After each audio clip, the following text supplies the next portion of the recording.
টপিকটা হলো যে সাম ITU-T রিকমেন্ডেড প্রোটোকলস। আমরা মনে হয় প্রোটোকল কি এটা বুঝিয়ে গেছি অলরেডি, এবং তোমরা এর আগে ডাটা কমিউনিকেশনও প্রোটোকল পড়েছো, ক্রিপ্টোগ্রাফিক প্রোটোকল বা আমরা যেসব পড়ছি। প্রোটোকল মূলত সেট অফ রুলস ডিফাইন করে between two or more parties, যে তারা কিভাবে যোগাযোগ স্থাপন করবে একে অপরের সাথে। ITU-T মানে একটা, এটা ইলাবোরেশনটা হলো ইন্টারন্যাশনাল টেলিকমিউনিকেশন ইউনিয়ন, মানে ITU। ফার্স্টে ITU জানি, তারপর ITU-T কি জানবো। এটা হলো ইন্টারন্যাশনাল টেলিকমিউনিকেশন ইউনিয়ন। এটা একটা ইউনাইটেড নেশনের মানে ইউএন যেটা বলে, ইউএন এর একটা স্পেশালাইজড এজেন্সি, যেটা মূলত টেলিকমিউনিকেশন, ইনফরমেশন এবং আইসিটি ফিল্ডে, ইনফরমেশন কমিউনিকেশন টেকনোলজি ফিল্ডে কাজ করে থাকে এই এজেন্সিটা। আর ITU-T-টা কি, তার মানে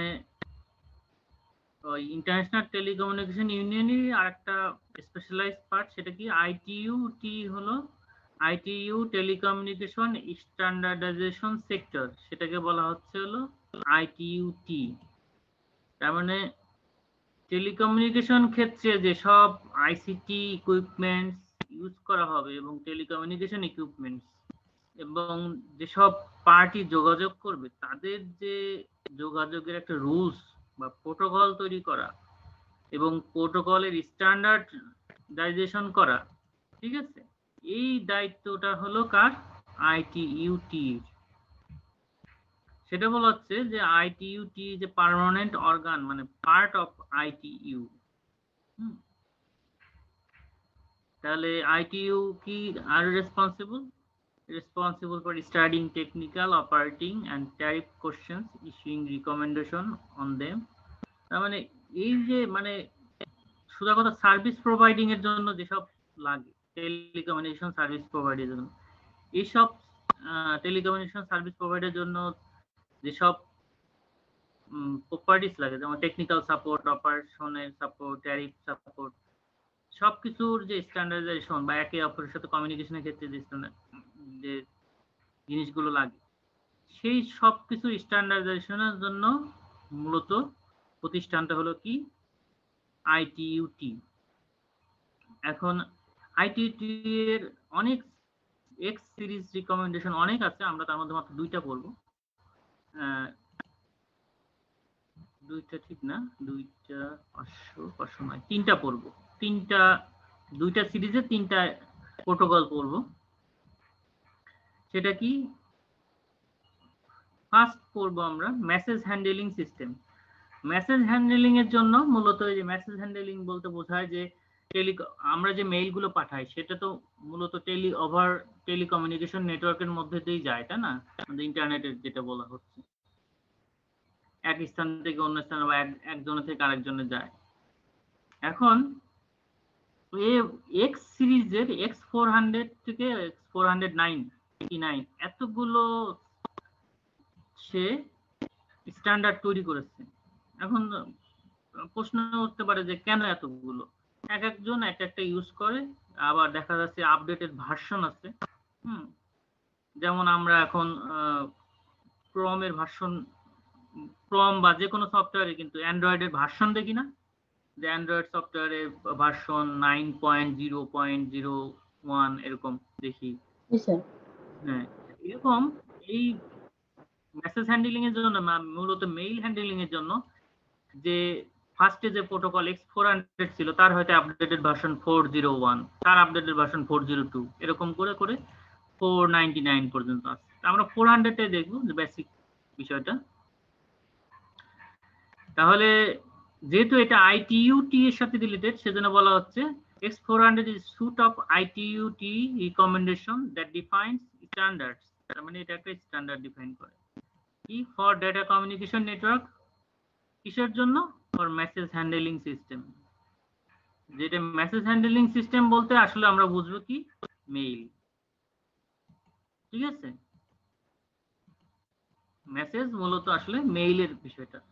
তাহলে যে এক পার্টি থেকে আরেক পার্টি যে মেইল পাবে, তার যে প্রোটোকলের মাধ্যমে বা যে স্ট্যান্ডার্ড মেইনটেইন করে একটা মেইল আরেক পার্টির কাছে যাবে, সেই জিনিসগুলো তো ডিফাইন করতে হবে। আমরা দেখো মেইলের মিনিমাম কিছু রিকোয়ারমেন্ট আছে, ফিল্ড, যেমন আমরা টু কাকে দিব সেটা লিখি, সাবজেক্টটা লিখি, ঠিক আছে? সাবজেক্ট না দিলেও চলে, কিন্তু দেখা যাচ্ছে যে তুমি টু ফিল্ডটা যদি ফাঁকা রাখো তাহলে কিন্তু তোমার মেইল যাবে না।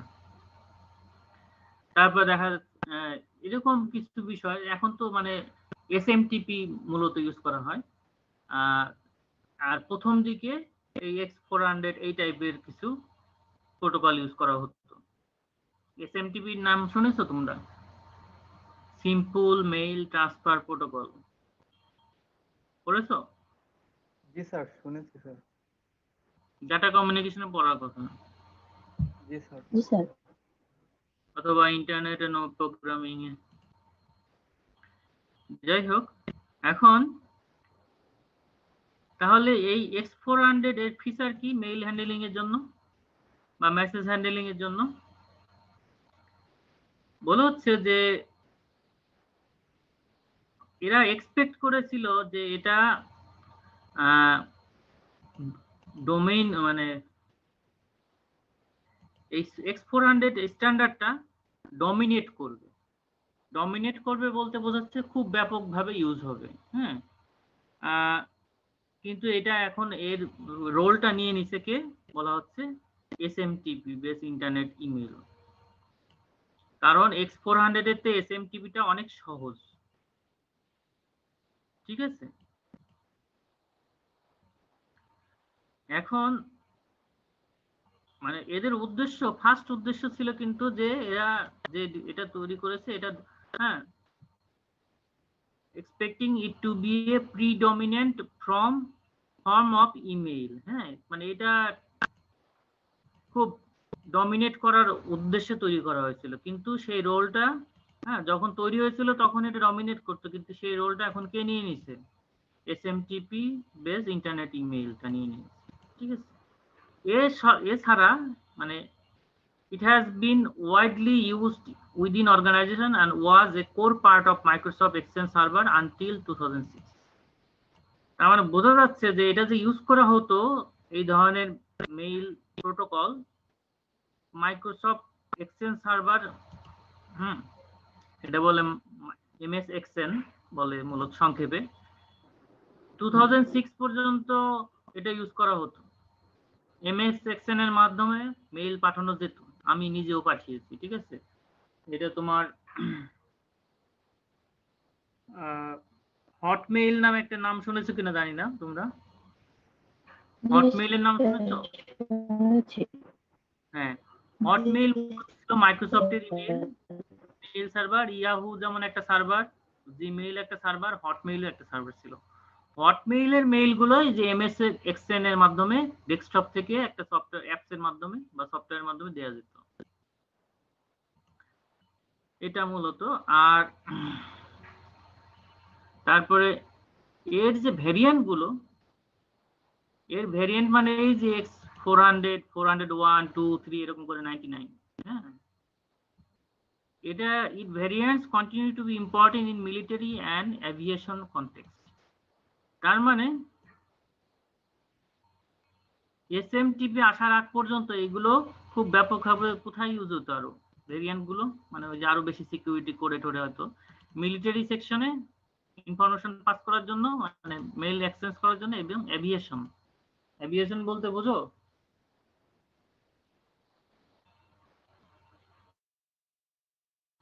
এভিয়েশনটা আমরা বোঝো না? বিমান পরিবহন। হ্যাঁ হ্যাঁ, বিমান পরিবহনে, বিমান পরিবহনে কিন্তু প্রচুর মেসেজ এক্সচেঞ্জ করতে হয়, তাই না? 5 সেকেন্ডের ডেটা গুলো এক্সচেঞ্জ করতে হয়, সার্ভারে জানাতে হয় যে আমি কোথায় আছি, কি আছি, ফ্লাইটের পজিশন বা তার রিলেটেড ইনফরমেশন, কোন একটা সংকেত থাকলে সেগুলো পাঠানো, এই বিষয়গুলো।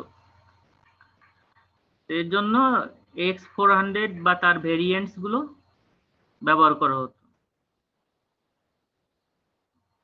আর হিস্টোরিক্যাল কথাবার্তা সেটা হলো যে X400 এরকম প্রথমে পাবলিশ করা হয় 1984 এ, যেটা রেড বুক নামে একটা বুকে পাবলিশ করা হয়, আর পরবর্তীতে এটা আপডেট করা হয় সেটা 1988 এ, সেটা বলা হয় ব্লু বুক। আর 1992 তে আরো কিছু ফিচার্স অ্যাড করা হয়, সেটাকে বলা হচ্ছে হোয়াইট বুক। এভাবে সাবসিকুয়েন্ট কিছু আপডেট করে, মানে এই যে X400 থেকে 401, 2, 3 হ্যান ত্যান যেগুলো হয়েছে। এখন বলা হচ্ছে যে actually X400 was originally designed to run over the OSI transport service। তার মানে ডেটা ট্রান্সমিশনের ক্ষেত্রে OSI লেয়ারে ট্রান্সপোর্ট লেয়ার একটা ব্যাপার আছে। OSI লেয়ার তো পড়েছো তোমরা, তাই না? জি স্যার, ওএসআই লেয়ার পড়েছি। ওপেন সিস্টেম ইন্টারঅ্যাকশনের ক্ষেত্রে তাহলে সেটাকে মূলত ওভারকাম করার জন্য, রান ওভার মানে চাপা দেওয়া সোজা কথা, হ্যাঁ, করার জন্য মূলত X400 ডিজাইন করা হয়েছিল। সেটা কি মূলত টিসিপি আইপির উপর অপারেশন করার জন্য। এখন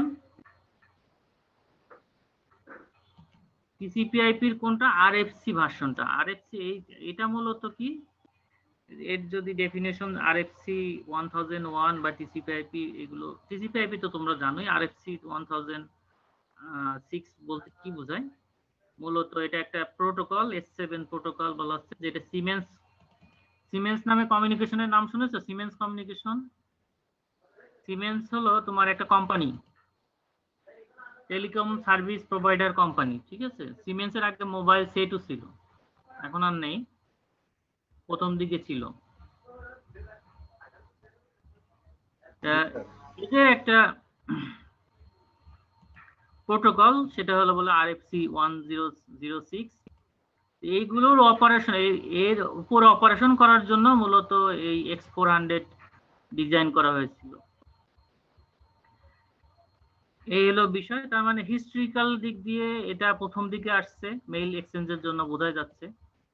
এটা 2006 পর্যন্ত জীবিত ছিল সোজা কথা, যেটা মাইক্রোসফটের সাথে ছিল, মাইক্রোসফট এক্সচেঞ্জ সার্ভারের সাথে ছিল। এটা 1984 এ আসছে মূলত ফার্স্টে, 88 এ আপডেট হয়েছে, 92 তে আরো আপডেট হয়েছে, এরকম কিছু ফিচার মূলত নিয়ে X400 গঠিত। X400 যেহেতু একটা মেইল সিস্টেম কে রিপ্রেজেন্ট করে, X400 অ্যাড্রেসিংটা কেমন আমরা এখন দেখব।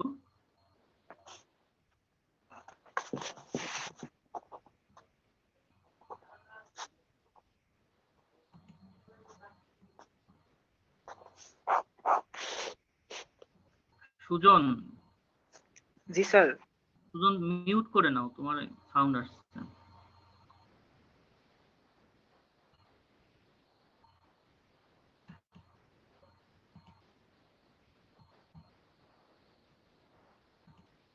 হ্যালো। তাহলে আমরা দেখব, যেহেতু এটা মেইল এক্সচেঞ্জের ক্ষেত্রে ব্যবহৃত হয়, তাহলে X400 অ্যাড্রেসিংটা কেমন।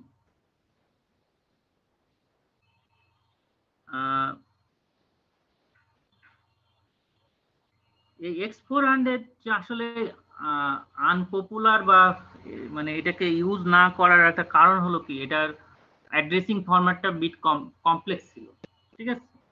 এই যে বলাই হচ্ছে অ্যাড্রেসিং ফরম্যাটটা কি ছিল, কমপ্লেক্স।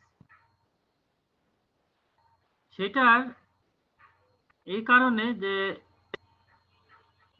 এই অ্যাড্রেসিং ফরম্যাট কমপ্লেক্সের কারণেই এটা এসএমটি থেকে কি ছিল, মোর ডিফিকাল্ট। এসএমটিপির যে অ্যাড্রেসিং ফরম্যাট বা সিস্টেম, তার থেকে মোর ডিফিকাল্ট এটা হ্যান্ডেল করা। এই মূলত এর কারণেই, এই অ্যাড্রেসিং ফরম্যাটের কারণেই এটার আর সাকসেস হয়নি, মানে 2006 পর্যন্ত টিকেছে, তারপর আর টিকেনি X400 প্রোটোকলটা। এখন X400 মূলত দুইটা পারপাজে ব্যবহৃত হতো সেটা হলো mail box identification, global domain identification. মানে X400 অ্যাড্রেসটা দুইটা কাজ করতো, দুইটা কাজ করতো তারা। সেটা হলো কি, mail box identification, global domain identification. এই X400 অ্যাড্রেসিংটা তাহলে কেমন হতো এই দুইটা কাজ করার জন্য, সেটার এক্সাম্পল এখানে দেওয়া আছে, এক্সাম্পল বা পার্ট। যে X400 অ্যাড্রেস কিছু এলিমেন্টের সমন্বয়ে গঠিত, যেমন এলিমেন্ট গুলো কি, সি তে বোঝাবে হলো কান্ট্রি নেম, ADMD এটা বোঝাবে administration management domain, short form বলা হচ্ছে কি এ। তাহলে এর থেকে বোঝা যাবে যে এটা একটা পাবলিক মেইল সার্ভিস প্রোভাইডার, ঠিক আছে, ADMD থেকে বোঝা যাবে। আর X400 আবার এরকমও থাকতে পারে, শুধু কি পাবলিক ডোমেইন সার্ভিস প্রোভাইডার, আবার প্রাইভেট ম্যানেজমেন্ট ডোমেইনও থাকতে পারে। প্রাইভেট তার মানে প্রাইভেট মেইল সার্ভিস প্রোভাইডার হতে পারে, তখন হবে PRMD। তারপরে থাকতে হবে এই অ্যাড্রেসের মধ্যে থাকতে হবে অর্গানাইজেশন নেম, কোন অর্গানাইজেশন থেকে মেইল যাচ্ছে, অর্গানাইজেশন ইউনিট নেম, অর্গানাইজেশন এই যে OU0 OU1, ঠিক আছে। তারপরে যে পাঠাচ্ছে তার নেম, মানে given name, initial, fun name. বিষয়টা হলো এরকম, এটা আসলে মিলিটারি সার্ভিসের এই যে একটা কথা ছিল এখানে কিন্তু, যে its variant continue to be important in military and aviation context, ঠিক আছে। এই যে এই বিষয়টা, এটা দেখো এর সাথে একটু রিলেটেড আছে। তুমি যখন একটা মেইল পাঠাবা, তোমার যদি জেকেকে NIU CSE ডিপার্টমেন্ট একটা মেইল দেয় তোমাকে, হ্যাঁ, যদি সেই ডোমেইনটা হয় এরকম, তোমরা কি ডোমেইন বোঝো যে gmail.com এটা ডোমেইন, এটা বোঝো? Yes, sir. জি স্যার। সাব ডোমেইন বোঝো? Ji, sir. jkkniu.edu.bd এটা তো আমাদের ডোমেইন নাকি? জি স্যার। সাব ডোমেইন একটা ক্রিয়েট করবা CSE সাব CSE দিয়ে, কি তখন অ্যাড্রেসটা কেমন হবে বলতে পারবা? csc.jkkniu.edu.bd yes. তাহলে তুমি একটু চিন্তা করো, তাহলে এর ভিতরে কি আমাদের অর্গানাইজেশন নেমটা উল্লেখ আছে না? Ji, sir. বুঝো নাই? জি স্যার। তা এর ভিতরে তোমার যদি জি স্যার, অ্যাড্রেসটা হ্যাঁ। তখন এমন হয়, CSE তোমাকে একটা মেইল অ্যাড্রেস প্রোভাইড করছে, হ্যাঁ, সে শান্তার নামে, তাহলে shanta@csc.jkkniu.edu.bd এরকম একটা মেইল অ্যাড্রেস প্রোভাইড করলো তোমাকে, তোমাদের। জি স্যার। এখন তাহলে এর থেকে কি তোমার অর্গানাইজেশন নেম, তার ইউনিট নেম এটা বের করা যাবে না? ইউনিট নেম বলতে বোঝাচ্ছে CSE একটা ইউনিট ধরো, বুঝতে পারছো কি? Hello, Ji, sir. হ্যাঁ, তাহলে অর্গানাইজেশন নেমটা কি জেকেকেএনইউ, তখন বুঝবে যে jkkniu.edu.bd, তাহলে এটা কি কার, তাহলে জাতীয় কবি, এটা তাহলে জাতীয় কবি থেকে মেইলটা আসছে। জাতীয় কবির কোন ডিপার্টমেন্ট থেকে আসছে? CSE ডিপার্টমেন্ট থেকে আসছে। তারপরে কে পাঠিয়েছে, এই যে তখন নাম থেকে বোঝা যাবে, ঠিক আছে, যে গিভেন নেম, ইনিশিয়াল, সার নেম থাকলে পারে, হয়তো আমি লাস্ট নেম নিয়ে বললাম সেটা আলাদা ব্যাপার, তিনটা পার্ট থাকে, তখন সেখান থেকে বোঝা যাবে অমুক পাঠিয়েছে। এই বিষয়টা কিন্তু তুমি একটা খেয়াল করে দেখো যে মিলিটারির ক্ষেত্রে মিলিটারির মেসেজ গুলো কিন্তু খুব ইম্পর্টেন্ট। দেখা যাচ্ছে যে একটা যুদ্ধ শুরু করার একটা মেসেজ, বা অমুক খানে গিয়ে নোঙর করো, হ্যাঁ, নোঙর করো মানে তোমরা ই খেলো, সোজা কথা ওইখানে গিয়ে অ্যাটাক করার প্রস্তুতি নাও, বিভিন্ন ধরনের মিলিটারি মেসেজ থাকে। সেই মেসেজ গুলো যদি ভুল কোথাও থেকে আসে, ঠিক আছে, এবং সেই অনুসারে যদি মিলিটারি রান করে, তাহলে কি বিশৃঙ্খলা তৈরি হবে না? দেখা যাচ্ছে তাহলে এই যে এইগুলো আইডেন্টিফাই করার ক্ষেত্রে এই ধরনের ফরম্যাটিংটা ইউজ করা হয়, অ্যাড্রেসিং, ঠিক আছে।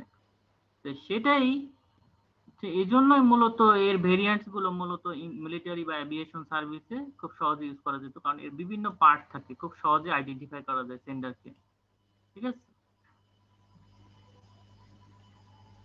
ওকে,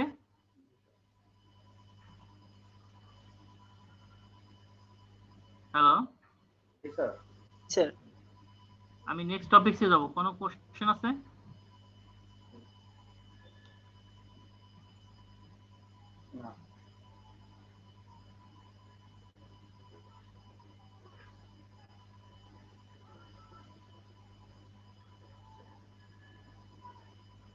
মুনতাসির, না স্যার, আপাতত কোশ্চেন নাই স্যার। বুঝতে পারছো? জি স্যার।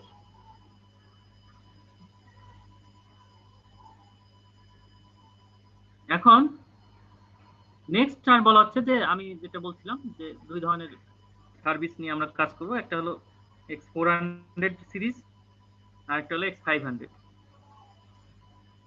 X500 এর মূলত ডিরেক্টরি সার্ভিস প্রোভাইড করে। ডিরেক্টরি সার্ভিসটা কি?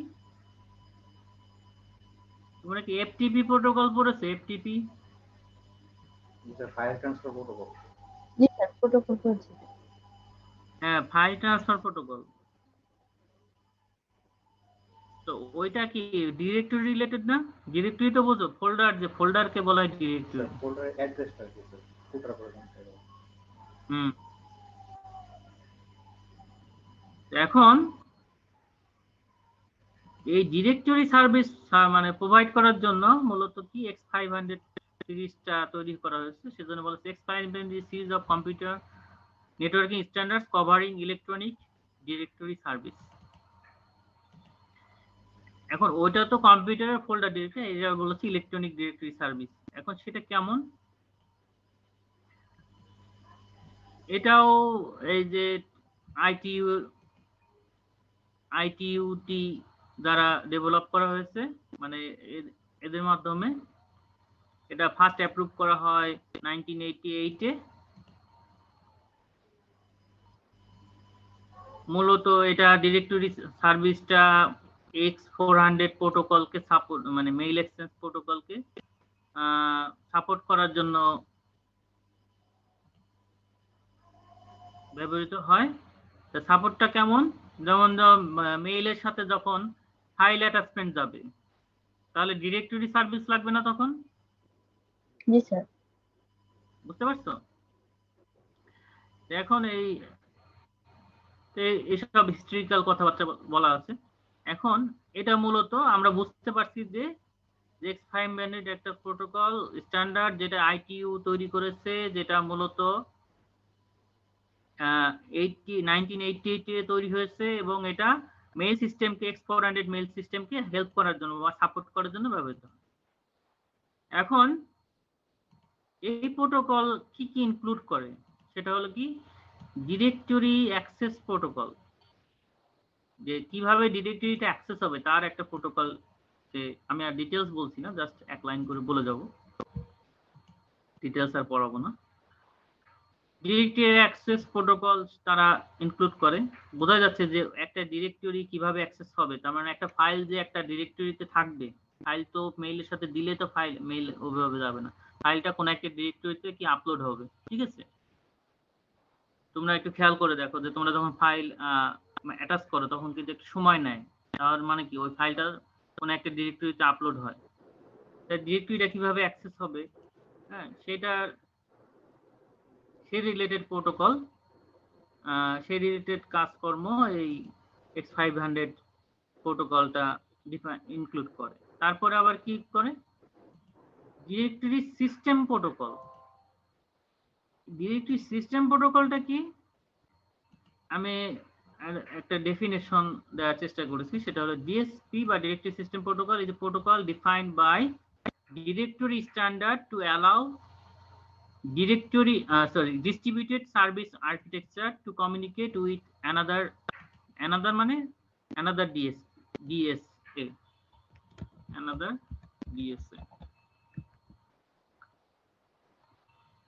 তার মানে, এবং আরো একটু বলে নি, DSP provides two methods of distributed request resolution. First one is referral, another is chaining. এখন এই যে ডিএসপি বলছে কি, ডিএসপি ইজ এ প্রোটোকল। ঠিক আছে, তার মানে X500 মূলত অনেকগুলো প্রোটোকলের সমন্বয়। সেটা হলো একটা হলো ডিরেক্টরি অ্যাক্সেস প্রোটোকল, আর একটা বলা আছে ডিরেক্টরি সিস্টেম প্রোটোকল, যেটা কি করে defined by directory standard to allow DSA. DSA বলতে বোঝাচ্ছে হলো ডিস্ট্রিবিউটেড সার্ভিস আর্কিটেকচার। তার মানে তুমি যখন একটা মেইল পাঠাবা, তুমি একটা ডিস্ট্রিবিউটেড নেটওয়ার্ক থেকে পাঠাবা।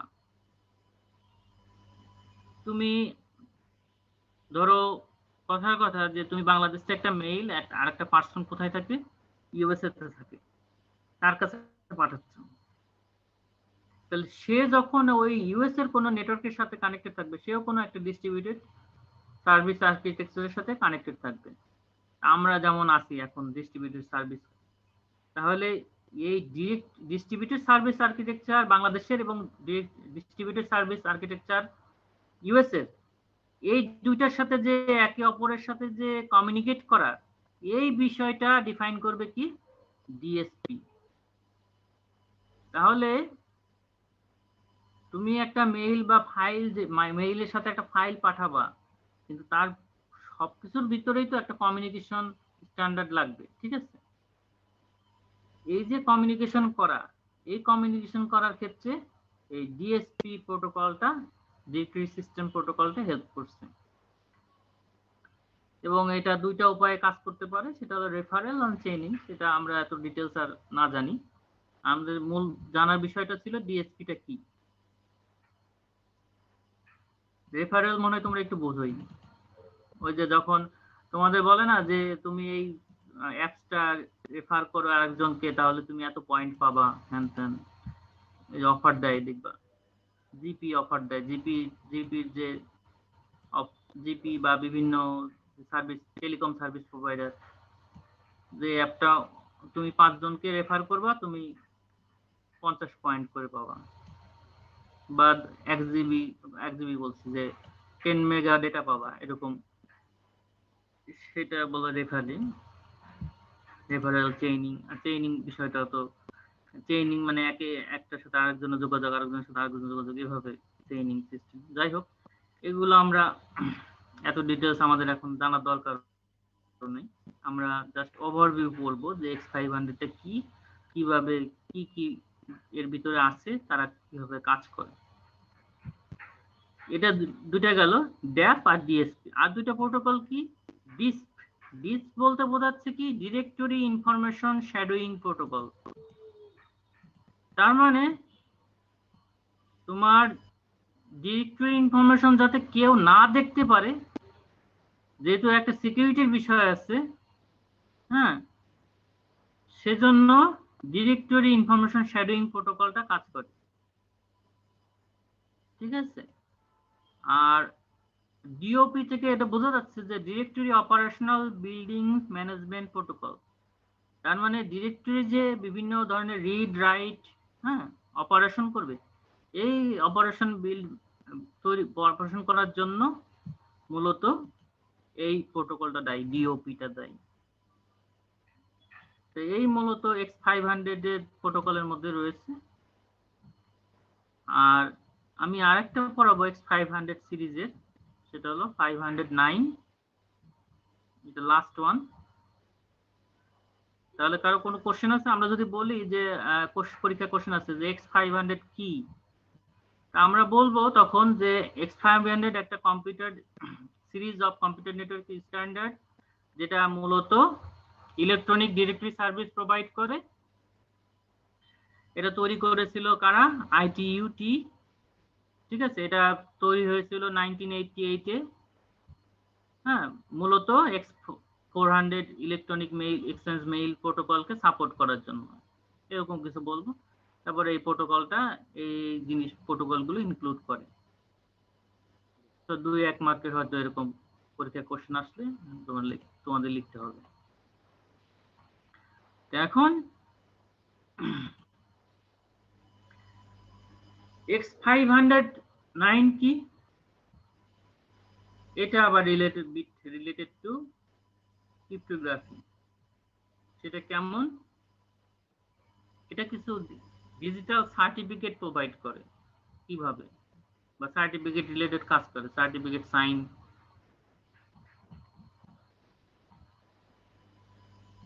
X509 in cryptography এটা বলা হচ্ছে X5 is a standard defining the format of public key certificate.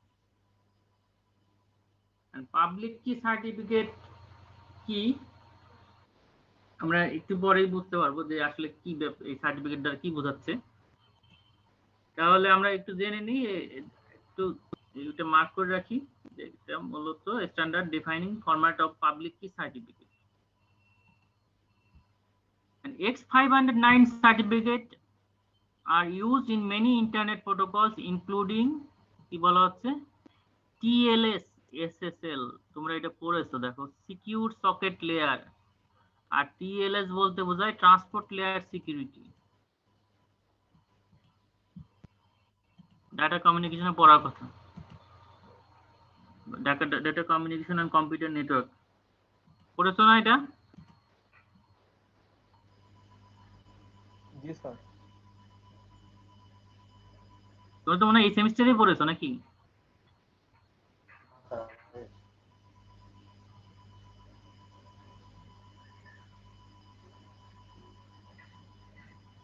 এখন এটা যদি জাস্ট রিকল করার জন্য আমি লিখে রাখছি যে TLS বলতে বোঝায় মূলত ট্রান্সপোর্ট লেয়ার সিকিউরিটি, এটা মূলত প্রিডিসেসর মানে পূর্বে আসছে, কার আগে আসছে সেটা সিকিউর সকেট লেয়ারের আগে আসছে। আর cryptographic protocol design to provide communication security over the computer network. তার মানে মূলত তুমি একটু খেয়াল করে দেখো, তোমরা মনে হয় এটা জানার কথা, HTTP আর HTTPS এটা বোঝো? জি স্যার। HTTPS যখন তুমি দিয়ে কোনো ওয়েবসাইট ইউজ করবা সেটা হলো সিকিউরড বলা হয়, হ্যাঁ, সিকিউর হাইপারটেক্সট ট্রান্সফার প্রোটোকল। এর যে এসটা যোগ করেছে HTTP, এই এসটা যোগ করেছে এই SSL এর মাধ্যমে। এর সিকিউরিটি ব্যাপারটা দেখে হলো এই SSL, আগে ছিল TLS, এটা আগে আসছে TLS প্রোটোকলটা, TLS টা চেঞ্জ হয়ে এখন হয়ে গেছে সিকিউর সকেট লেয়ার SSL। ঠিক আছে, তোমরা দেখবা যখন এখন HTTP দিয়ে কোনো ওয়েবসাইট ইউজ করার জন্য সিকিউরিটি ওয়ার্নিং দেয়, অনেক সময় দেখবা ক্রোমে বা বিভিন্ন ব্রাউজার বলে যে এটাকে সিকিউর না, তুমি ইউজ করতে চাচ্ছ, খেয়াল করেছো কিনা জানি না। অ্যালার্ট মেসেজ দেয়। হ্যাঁ, অ্যালার্ট দেয়, অ্যালার্ট। তখন আমরা জানে শুনে বলি যে হ্যাঁ এটা তো যেহেতু আমরা পরিচিত ওয়েবসাইট, হয়তো বা হ্যাকার নাই এর ভিতরে বা কোনো ভাইরাস নাই, ম্যালওয়্যার নাই, তখন আমরা ইয়েস বলে দিই। ঠিক আছে, এই যে HTTP-র যে সিকিউরিটি পার্টটা দেখে কে? SSL। ঠিক আছে, তাহলে আর এর যে সার্টিফিকেট প্রোভাইড করে কে? X500 F509। ঠিক আছে, পাবলিক কি সার্টিফিকেট প্রোভাইড করে। তাহলে X509 আসলে একটা সার্টিফিকেট। কেমন certificate? X509 certificate contains public key and an identity. Identity কেমন? সেখানে হোস্ট নেম থাকবে, an organization নেম থাকবে, or an individual থাকবে। মানে আইডেন্টিটি হিসেবে আইদার হোস্ট নেম থাকবে, অথবা ইন্ডিভিজুয়াল থাকবে, অথবা অর্গানাইজেশন থাকবে।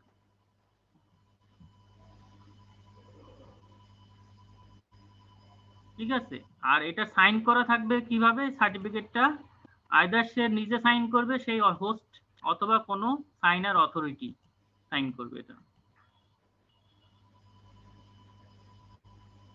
তখন যখন একটা এই সার্টিফিকেট X509 সার্টিফিকেট যখন sign by some trusted certificate authority or validated by other means, যে কোনো ভাবে এটা, ঠিক আছে, যদি সাইন করা থাকে তাহলে যেটা কি হেল্প করবে?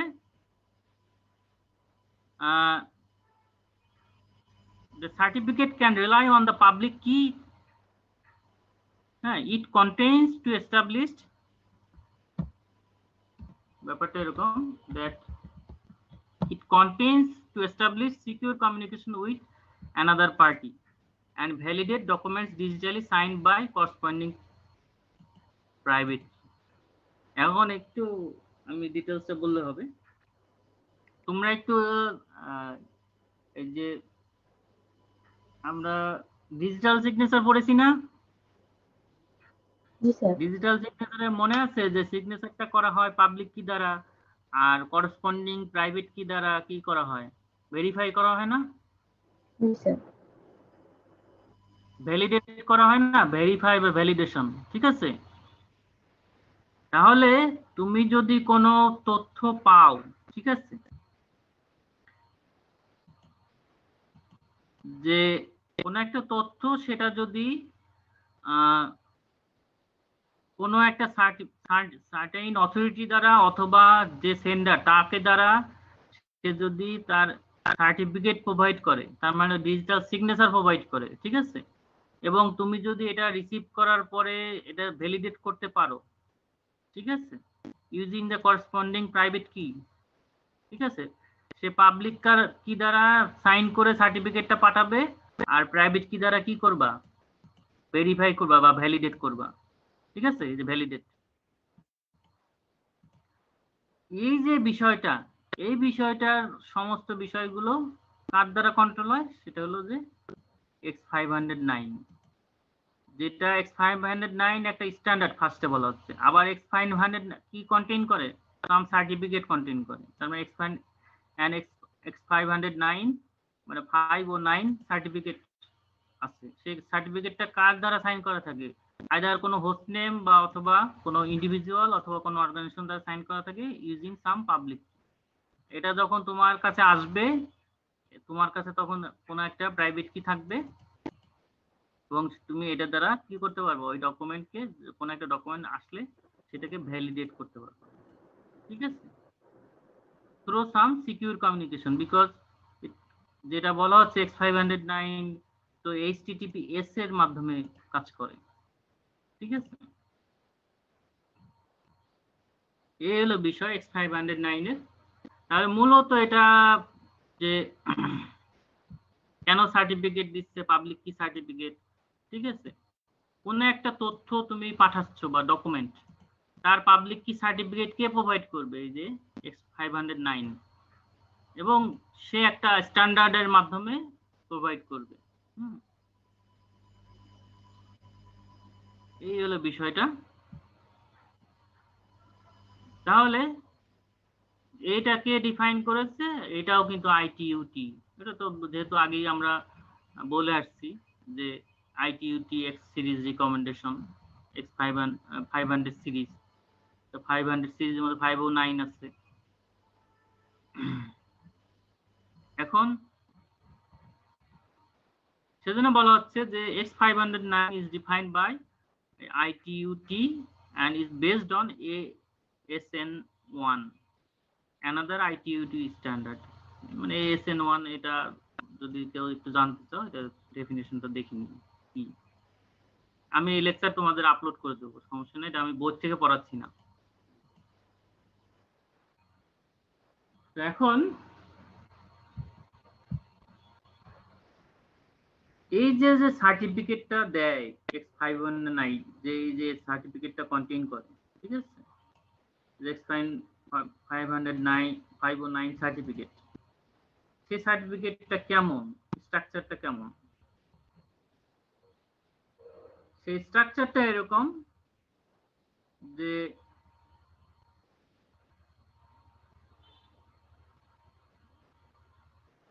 সে সার্টিফিকেট দিবে, তার সাথে একটা পাবলিক কি দিবে, যেটা দ্বারা রিসিভার রিসিভ করার পরে কি করবে, পাবলিক কি দ্বারা ওই সার্টিফিকেটকে কি করবে, ভেরিফাই করবে, তাই না? তাহলে সার্টিফিকেটে কি থাকবে, সার্টিফিকেটে হয়তো ভার্সন নাম্বার থাকবে, সিরিয়াল নাম্বার থাকবে, সিগনেচার অ্যালগরিদম থাকবে, ইস্যুয়ার নেম থাকবে, যে কে পাঠাচ্ছে, তার সার্টিফিকেটটা কতক্ষণ ভ্যালিড, ঠিক আছে, ভ্যালিডিটি পিরিয়ড থাকবে,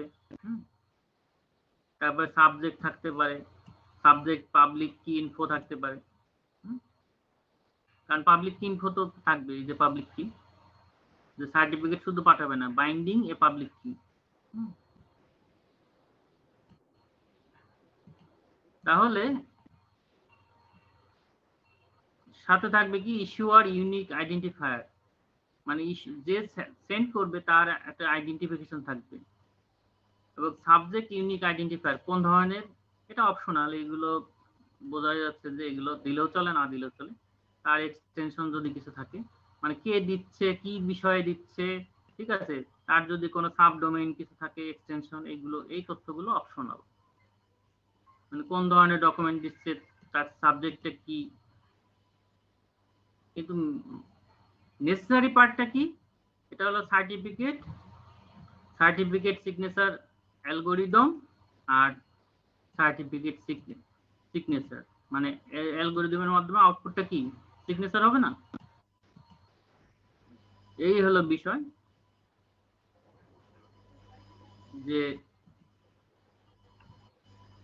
তোমার X509 যে সার্টিফিকেটটা কন্টেইন করে, ঠিক আছে, বা প্রোভাইড করে, তার যে স্ট্রাকচারটা কেমন হয় এবং তার বিভিন্ন যে পার্ট, এইগুলো,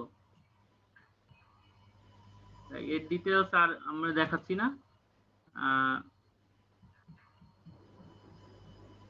মোটামুটি এটাই, জাস্ট আমি তোমাদেরকে এই 3টা প্রোটোকল সম্বন্ধে, তোমাদের সিলেবাসে আছে, আমি তোমাদের আইডিয়া দেওয়ার চেষ্টা করলাম এই প্রোটোকলগুলো কি বেসিক্যালি এবং তাদের কি কাজ, এই ধরনের একটা আইডিয়া দেওয়ার চেষ্টা করবো, এই আর কি। এর থেকে ডিটেলস আমরা আর পড়বো না, ঠিক আছে? কোশ্চেন আছে? জি স্যার।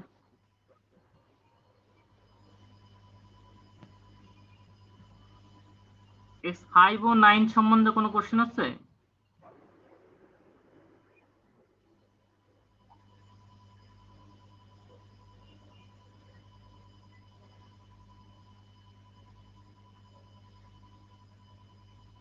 X509 আর তোমার মূলত যে ডিজিটাল সিগনেচার আমরা পড়েছি, তার সাথে একটা রিলেশন আছে, সেই জন্যই আমি মূলত এটা পরে পড়ালাম তোমাদেরকে।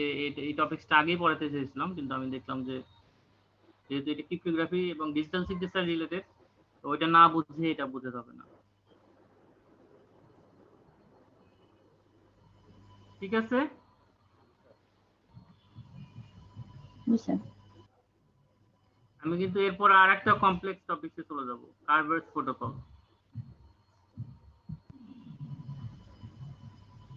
ওইটা একটু বোঝার আছে।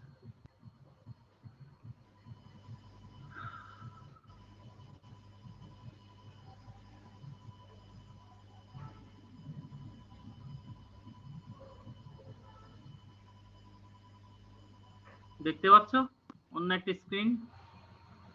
জি স্যার, দেখা যাচ্ছে।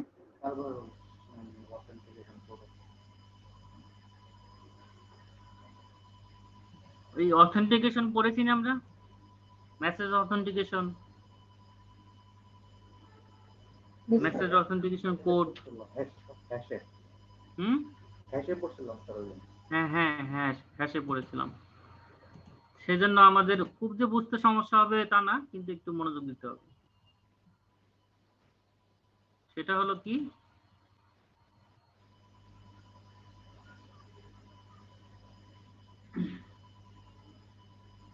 তোমরা উইন্ডোজ 2000 এর নাম শুনেছো? জি স্যার। Operating system. জি স্যার।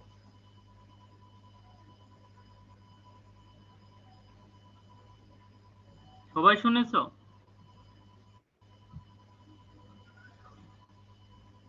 উইন্ডোজ 2000 এর আগে কোনো অপারেটিং সিস্টেম ছিল? নাম জানো তোমরা? স্যার 97। 98 97? 97 হয়তো থাকতে পারে, 98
হ্যালো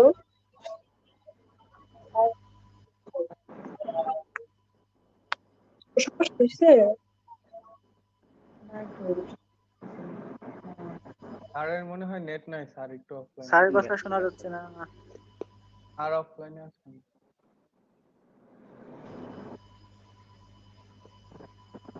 তাহলে আজকে আমরা এই পর্যন্তই রাখি।